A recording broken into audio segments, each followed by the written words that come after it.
สบายดีสบายดีสวัสดีเด้อพ่อแม่พี่น้องสบายดีวันเข่าพรรษาเนาะมื้อนี้ก็แต่งตัวเรียบร้อยเนาะพี่น้องแต่งตัวเรียบร้อยลงไปตักบาตรหยาดน้ำน้ำหมูแหละป้าลูกชายไว้น้ำคุณพ่อเนาะป้าลงวัดน้ำกันพี่น้องฝนบ่ตกเด้อมื้อนี้พี่น้องฝนบ่ตกเนาะเพราะว่าฝนตกมื้อนี้ตื่นเช้ามาบรรยากาศโล่ง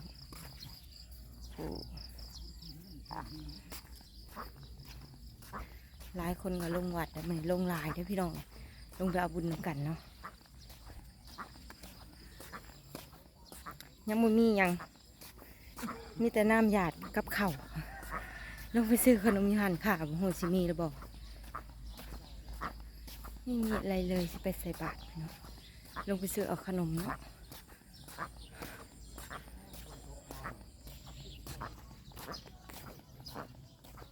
ฝนตกแล้วก็ถนนหนทางก็เริ่มเปื้อน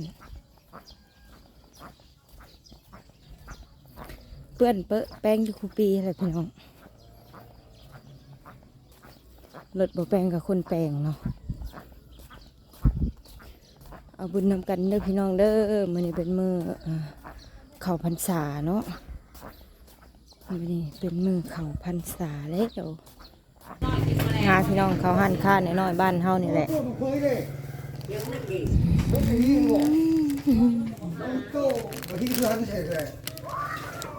ผักโลกขึ้นขึ้นมาอยู่ได้กล้วยปุ๊บแล้วลูกอันนี้ก็ออกมาจะไปหูยังไม่ได้นอนนะแกงป่าจากว่าไม่ใช่ไม่ไทยจักไปเนื้อลมปนบาท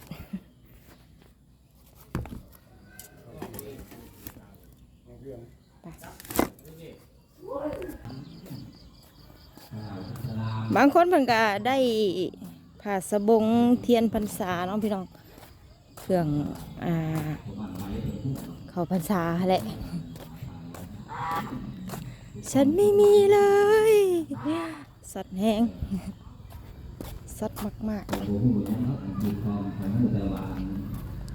เอาไปสัมภามีเลยเนาะ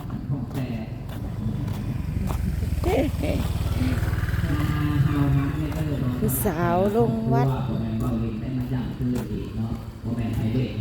คนคือศิลาเนาะ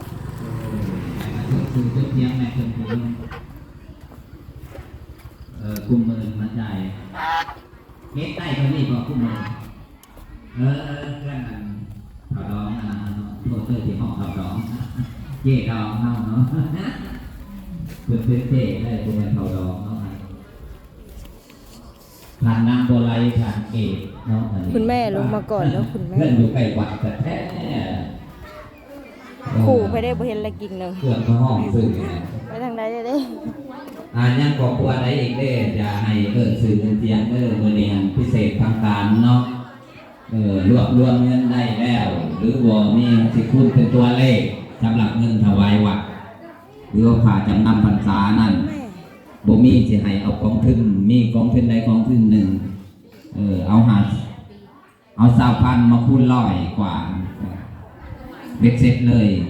เกิดครอบครัวบ่เสียกะเสียตามเพิ่นเนี่ยว่าไปเข้าหูอัน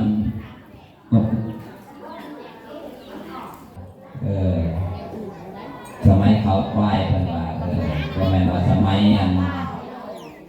เด็กน้อยอันผู้เสียทันสมัยมันบ่แม่นสมัยอันนี้สมัยแล้วก็พาให้เกิดว่าแน่ๆสิ่งบ่ดีขึ้นมาเนาะอันนี้มันยังว่าความโลภความหลงลายปัจจุบันนี้โมตัสสะภะคะวะโตอะระหะโตสัมมาสัมพุทธัสสะนะโมตัสสะภะคะวะโตอะระหะโตสัมมาสัมพุทธัสสะนะโมตัสสะภะคะวะโตอะระหะโตสัมมาสั ธัสสะอิมินาสการเรนะตังพุทธังอติปุสยามะอิมินาสการเรนะตังธัมมังอติปุสยามะ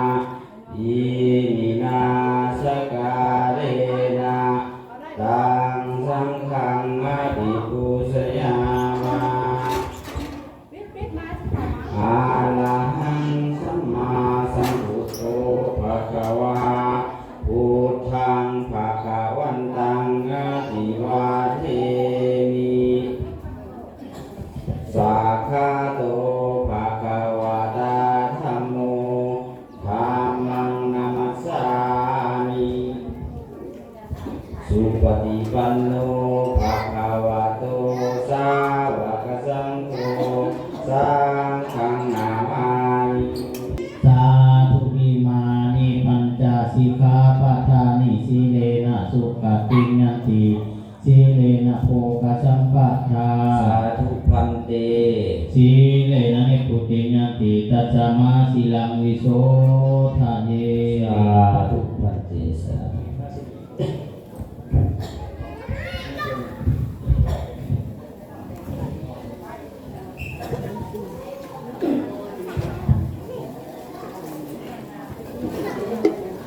เริ่มยกขันเป็นว่าปัจจุปัจจัยนะโมตัสสะภะคะวะโตอะระหะโตสัมมาสัมพุทธัสสะนะโมตัสสะภะคะวะโตอะระหะโตสัมมาสัมพุทธัสสะนะโมตัสสะภะคะวะโตอะระหะโตสัมมาสัมพุทธัสสะพุทธะกุณังธัมมะกุณังสังฆะกุณังพุทโธเมนะโธธัมโมเมนะโธสังโฆเมนะโธพุทธะรัตนะไตยังธัมมะรัตนะไตยังอาหังพันเต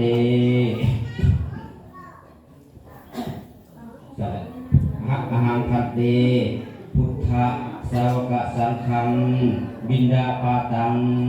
นิญาเทมิสุขินังวัตเมธานังทานังเมปริสุทธัง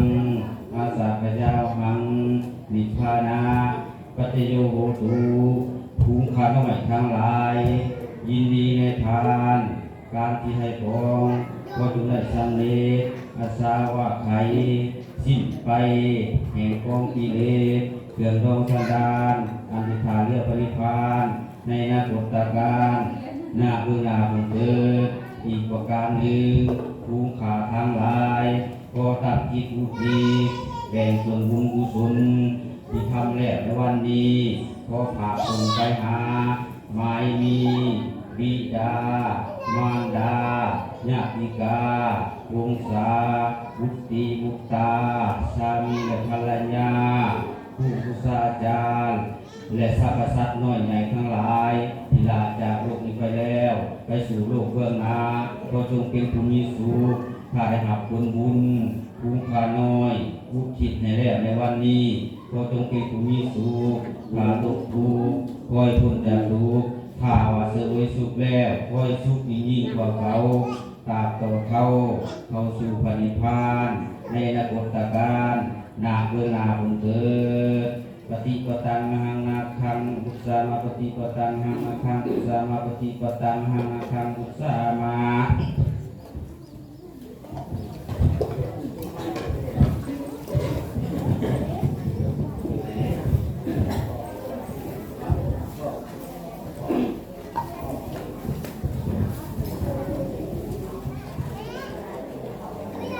นะโมตัสสะภะคะวะโตอะระหะโตสัมมาสัมพุทธัสสะนะโมตัสสะภะคะวะโตอะระหะโตสัมมาสัมพุทธัสสะนะโมตัสสะภ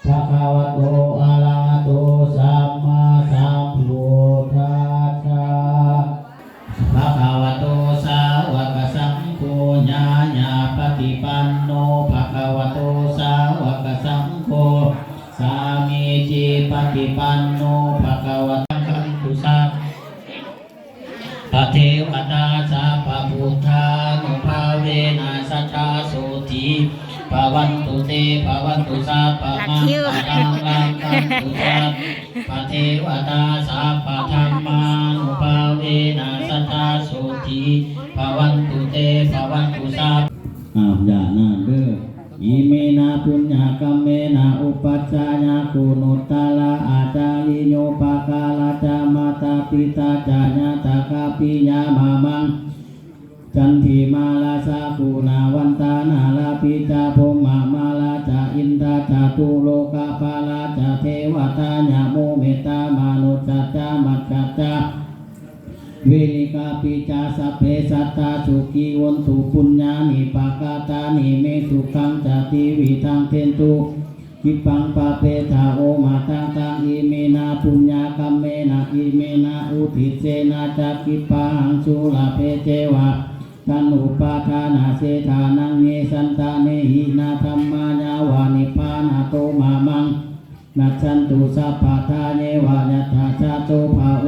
วอุสุจิตตังสติปัญญาสันเลโกวิริยัมบินามาลาเลพันตุโนกาสังกาตุนวิริเนสุเมพุทธาทิปาวาโลนาโถลุตาโลนาโถปัจเจกพุทโธจาสังโฆนาโถตาโลมามังเตสุโมเอกาวตาจาอัมเบยิสัมปะตังปุญญาสัมปะทังสัพเพเทวาอนุโมทันตุสาธุสาธุ